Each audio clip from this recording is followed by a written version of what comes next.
Hi folks, welcome to Bear Mountain today. We're doing a tulip harvest today and thought we'd walk you through some of the steps we go when we're harvesting our 5-degree tulips. First of all, a couple of definitions. What's a 5-degree program tulip? These are tulips that are pre-chilled at 5 degrees Celsius for about 6 weeks, and then they're primed so that by the time they're delivered, they're ready to begin to grow. So these are great for trying to get into early season type holidays like Valentine's Day. You're able to get these things in the fall. They're already ready to grow. They start growing, and it takes about 8 weeks from planting date to actual getting to the point of harvest.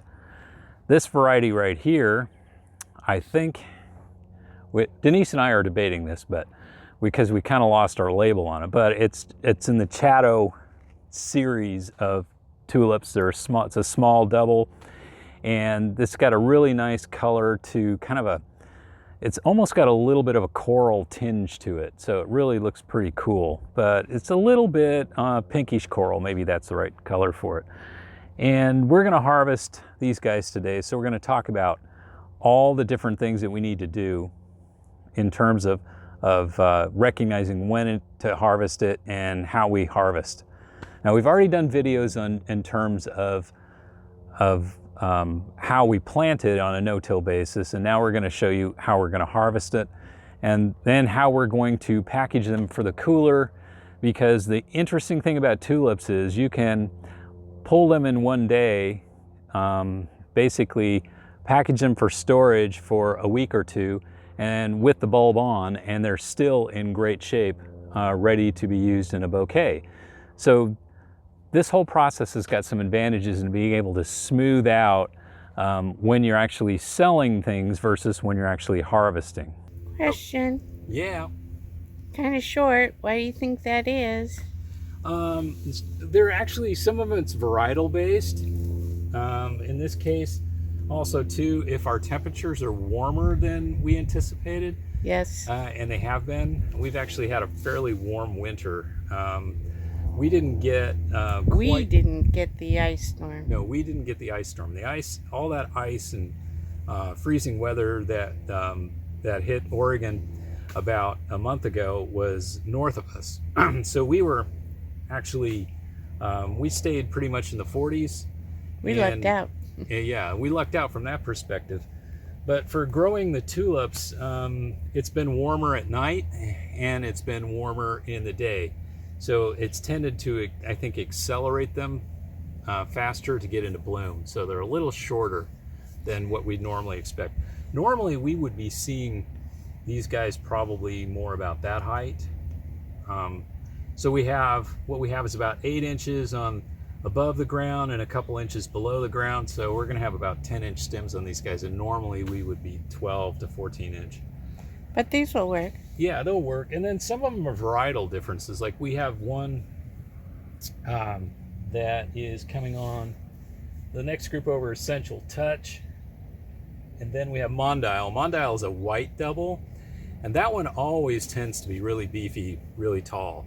So what you got to realize is that within these 5-degree tulips, you get all kinds of shapes and you can get parrots, you can get doubles, you can get just French style tulips. You can get pretty much, I think also, I think you can pretty much get every variety, because we've even had, what was that? It wasn't parrot, but can't remember the name of it. But so let's just cut this section out. Okay, so when do we harvest? Well, I have another question about 5-degree, Yeah. or an explanation about 5-degree. Okay. The reason that we do the 5-degree is then we can stagger these. These come to us in 2 to 3 week intervals. Or you can actually peg whenever you want them when delivered. we want them. So the first group that are already come and gone were in time for Valentine's Day. And then the next group is usually for a couple weeks later, and then we kind of try and target the next groups to be around Easter, kind of depending on when Easter is. But that's our next target, and it just gets too warm for us to really hit Mother's Day, but we have had Mother's Day tulips also.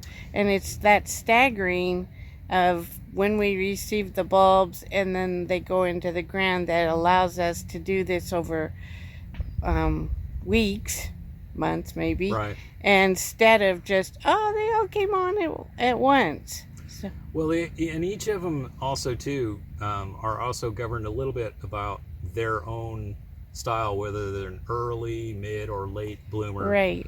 period. So that'll also kind of have an impact in terms of the number of weeks in between. The whole thing is you can get this thing down to a science of for your area of how to get these guys timed up so you have a continuous flow. And that's kind of was always our objective, is to kind of begin to have a flow of tulips from basically Valentine's Day as long as we could. And usually our last harvests of tulips are sometime in early April, and that means that they're basically sold about 2 weeks later. So for the most part, our season in a normal year would end sometime around the 20th of April to the end of April. Usually Easter. Yeah, we're always 9 out of 10 times we will be done with tulips before Mother's Day. Yeah, it's just a couple of times we've done it, and it was great. Yeah, only when we have prolonged cold, that will slow it down. Again, we're raising these things in an unheated tunnel, so and that's mostly just to keep water off of them. Yeah, basically, and to give them some protection from getting squished by snow if it does snow. Oh, and the parrots can be damaged by frost. We had that happen to us once. Yeah, once the parrots seem to have a little more sensitivity to it, once they begin to form a blossom bud, and if you get freezing temperatures at night, you've really got to put some kind of like a frost blanket over the top of them to protect them. The one thing that you can see happen to a lot of tulips is, as some people may have seen this, where the flower bud will actually bend over, and maybe there's like a thickening of the plant tissue, the stem tissue. It's causing the flower to kind of start to try to turn at a 90 degree. That is also an indicator of pretty cold temperature damage, meaning that one side of it got a little more damaged, or for whatever reason it began to kind of like contract on itself. We also oriented these tulips into our warmest tube house. Yeah. This is the one that has no shadows, and it's on the south side of the hoop house. It's running east-west, and the row is on the south side, so it's the warmest row of all of ours. So you would get a little bit of a change putting it on the north side, we've noticed, but it gave us maybe it was more of a factor of we want them early because we want to hit Valentine's Day, so that's why we put them on the warmest side. After that, actually an advantage of being on the northern side, or a tunnel that maybe had a little bit of like we have a tunnel next door to us and put it on the north side of that, it might have slowed down some of them a little bit, that we might got an extra week in at the tail end of the season. But one of the things that happens in all these tunnels is once you get past February, you pretty much got to vent these guys open. So it's more of a factor of you don't want them to get too hot. And for us, tulip season sort of wanes in terms of flower selection with our customers. By after Easter, they are going, what else do you have? Yeah. So their attentions are turning more they start to turn towards summer flowers. Right. I mean, by that point, we're also in ranunculus and peonies and things like that. And so although tulips would be nice for a mix, they're not gravitating to them as much as they were early in the season. Right. Any other questions? What do you got? No more comments. Okay, so let's go back and talk about, what stage to pull these guys. And if you start looking at this group of tulips, what you see is you kind of see a broad variety of things. Some of them are like really move fast and they opened. Some of them are just beginning to color up, and some of them have a little more color than others.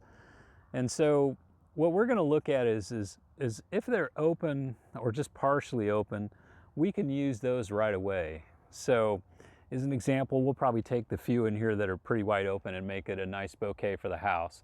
But if we had a customer at the day that we did this, we would, who maybe wants something more immediate, doesn't want to wait a day or two, from the color up and get going in their bouquets. They just want an immediate pop. There's a market for that too. But we try not to harvest anything that is too far wide open and put it in storage.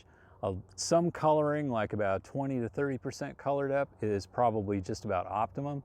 Although we can pull some that have maybe a little less color than that to it, and they'll open up just fine too. The main thing about this is we have to realize that particularly on a warm, beautiful spring day like we got right now, these guys are going to move pretty fast. So something that you come out in the morning and you go, oh, there's barely any color on it. By early afternoon you go, what the heck happened? I mean, because it just goes boom. Have to check tulips pretty regularly. It's almost like peonies in a sense. If you want to hit them right at the sweet spot, you gotta give it a look a couple times a day just to see how it's going. Sometimes it doesn't matter, in a sense that it's a cool, cloudy day. They're not going to move that fast, but particularly on warm days, you kind of got to watch them. So if I was to look and say which one's the perfect stage for storage, I would say, the range would be like this guy here. I'm going to pull him out. And that's the thing too, is when we planted these guys, we pull the entire tulip out, bulb and everything, and we're going to store it with the bulb on. This will give it storage life because basically the plant's feeding off of what's in the bulb. So this would be like at the high end of what we'd want to store. And the lower end would be somewhere, right around here. So you can see there's two different ranges here. This one's got, pinking up color. This one's a little more advanced. But they'll both, once we get them in the cooler, they'll both just basically stop where they're at. They're not going to advance much more than that. Now, you'll notice, I got a worm here. You'll notice that what we did is we pulled everything out. And that's also the advantage of using the no-till method with the compost covering. The roots are actually in the soil of the bed, and the compost is what gave it basically the stability to grow. But it makes it pulling out dramatically easier, particularly if you've got a heavy soil like we have. We have a very heavy clay soil, where what we used to do years ago is we would dig a trench, we'd plant in the trench, and then we would put amended soil over the top. But it had such a heavy clay component on it that what would happen is that heavy clay would be very difficult to pull the plant through, and we would get numerous stems that snapped off. We still do get some, but it's a fraction of what we used to. And once the stem snapped, you can't put it into storage, so you have to sell those almost immediately. And if you're not at a point where you got a market to sell it into, it could be a loss. So it was real important for us to be able to pull these guys and get the entire bulb with it. So the next question might be, well, you're planting, like this is a group of, I think it was like 400 that we got and put in. Well, how many of them are actually going to end up being merchantable, to pull for storage? And the one thing that you need to know is you're never going to get 100%. Okay, some varieties are better than others. On average, I'd say probably 80 to 85% of what is planted ends up being a merchantable tulip that actually ends up in the customer's hands. I mean, there's various reasons that happen for losses, but the biggest one is that the tulip just isn't forming to the quality level that it should be. And so you gotta bank on it when you're doing this kind of thing. Bank on that, you know, you're gonna lose 15% for various reasons. Quality issues, snapped off when you're pulling it out of the ground, you didn't have any place to put it, got damaged somehow, some losses in storage, or perhaps even, you know, you might have got some mold or mildew on it or something of that nature, you know, a disease because you didn't have good airflow in here. I mean, there's all kinds of various reasons that you could have losses, but that's kind of a good rule of thumb. Never count for more than 80%. Yeah, so you're safe if you count at 80%, and that's being aggressive. So anything more than that is, you know, it's bonus. Money in your pocket. So we're gonna pull a bunch of these guys today, and then we'll show you how we wrap them for storage. So let's get it done.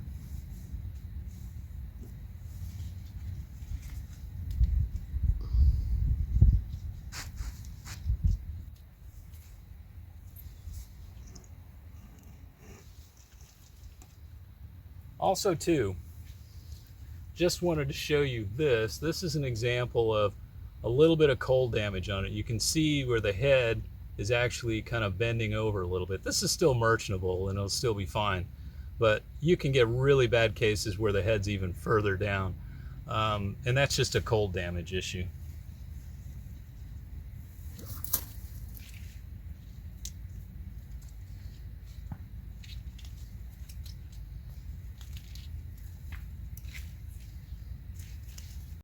Okay, when we're harvesting, we're putting these guys into 10 stem bunches, and that's just because that's how we're gonna store it, and that ultimately that's how they're gonna be sold. So it just makes it easier, gets it done out of the way. We look for any quality issues as we pull them. You know, is there any rot on the bulb or anything of that nature? And you know, they all look really pretty clean. Don't ever worry about a little bit of this gray mold on here. That's not that big of a deal. If the bulb is still firm, it's good to go for storage. What you don't want to do is you don't want to put into storage anything that has, you know, like a softness to it, or you pull it and you go, whoa, it's half eaten, you know, like something got to it underground, or, you know, anything that's just basically damaged, you don't want to put into storage. But if the above part tulip is still good, that could be a merchantable tulip to be used immediately. So you can always just snap the bulb off and put it into whatever it is you're going to put it into.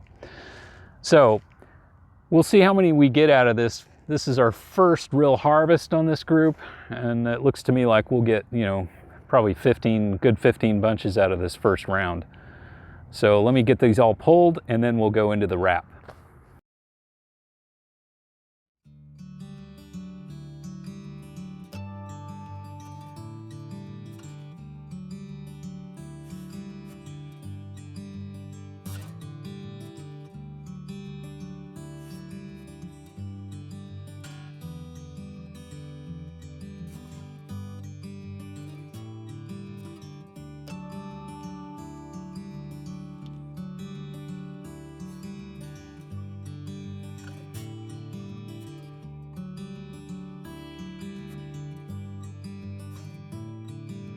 Okay, we got finished here. There'll be some more, I think, probably either later today. I could probably pull a few more bunches, but as we got lined out here, we were able to pull 16 total bunches of 10 stems of this variety. And I just got them laying here against the side of the bed. Our next step is that we're gonna pack these guys up. So how many do we lose to basically snapping off the bulb in the ground, which we got 6 of those, so 6 out of 160. And then we had a number of them that were just too far for storage, so those are a beautiful bouquet for my wife. And there's how many of those? 5? 5 of those. So I have a nice little bouquet of almost a dozen. Right, so I guess, you know, if you look at it and you say, okay, out of what we pulled of this so far, 160 are going to be merchantable, or at least they're heading that way. And we had a loss of what? Let's just say a dozen. A little short, but that isn't too bad. I mean, that's less than, you know, was that about 8%? Something like that, I guess, in that range.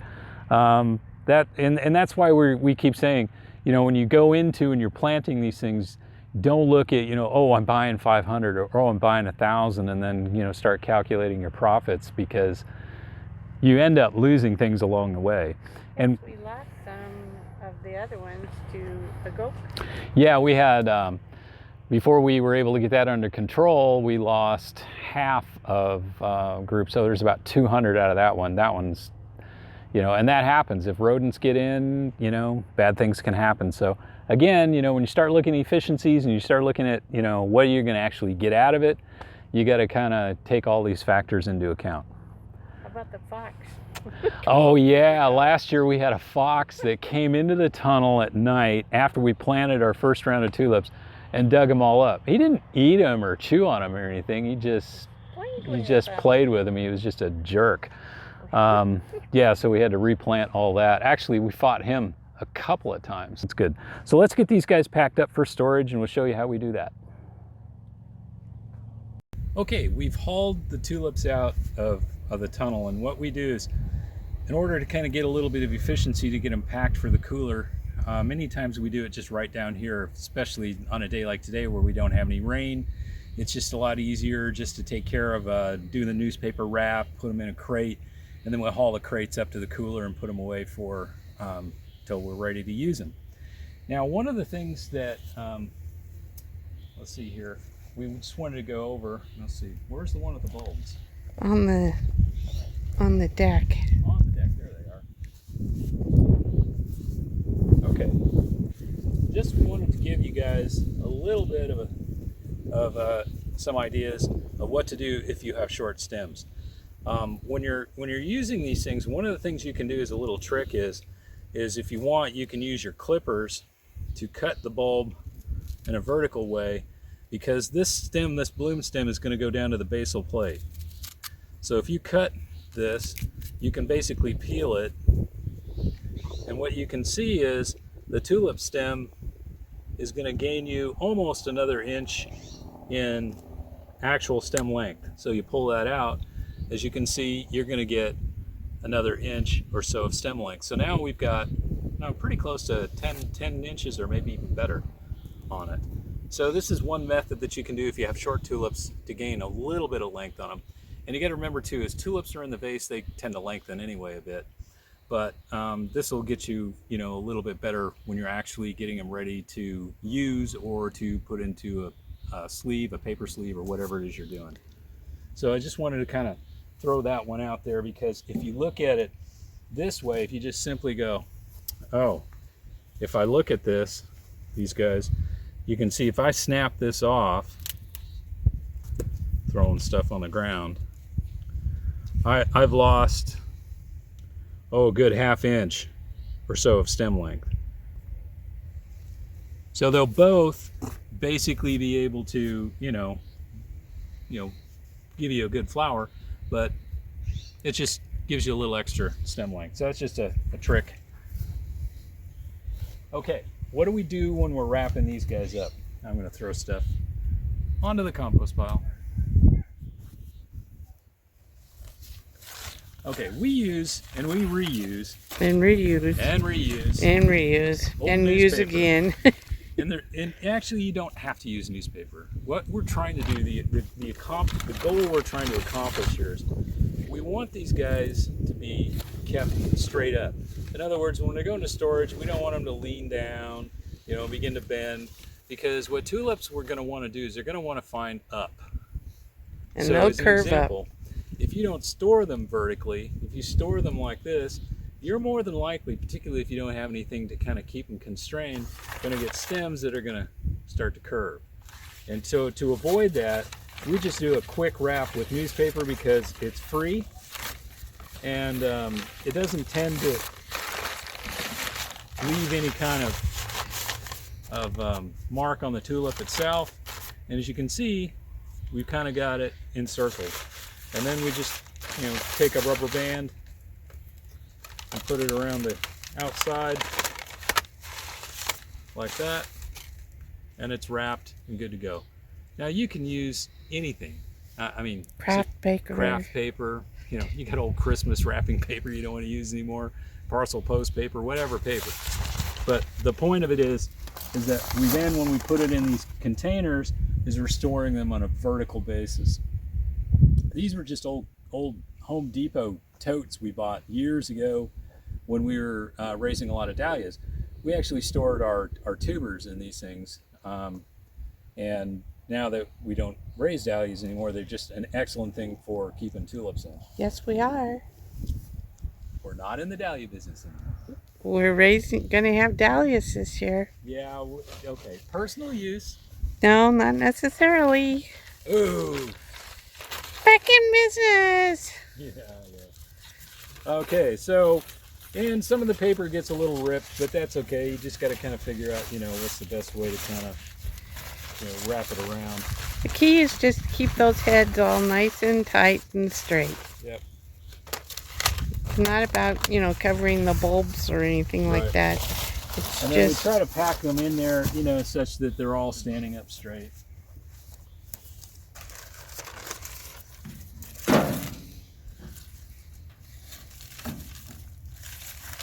Looks like some of the shorter ones we can probably get away with using a little less paper.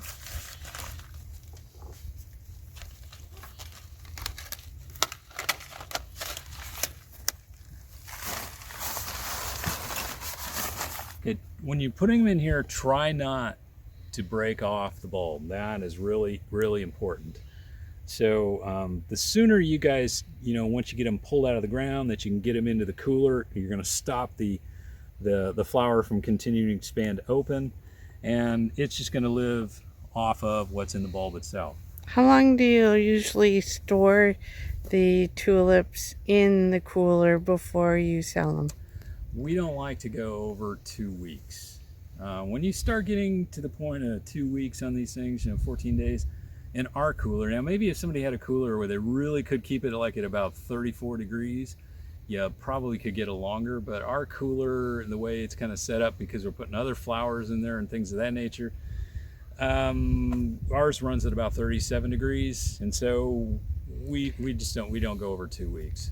So you got, you know, the worst ones are probably French impression, or parrots. Or parrots. Oh yeah, they would ugly just fast. splay out. They just, yeah, anyway. So, important tip: don't go. Just set your clock.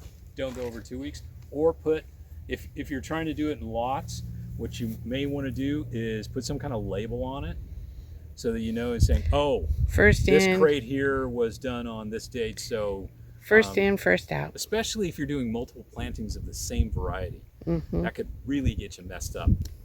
Okay, so we're going to get the rest of these wrapped up, and then we'll take them up to the cooler. All right, we got them all packed up and ready to go for the cooler.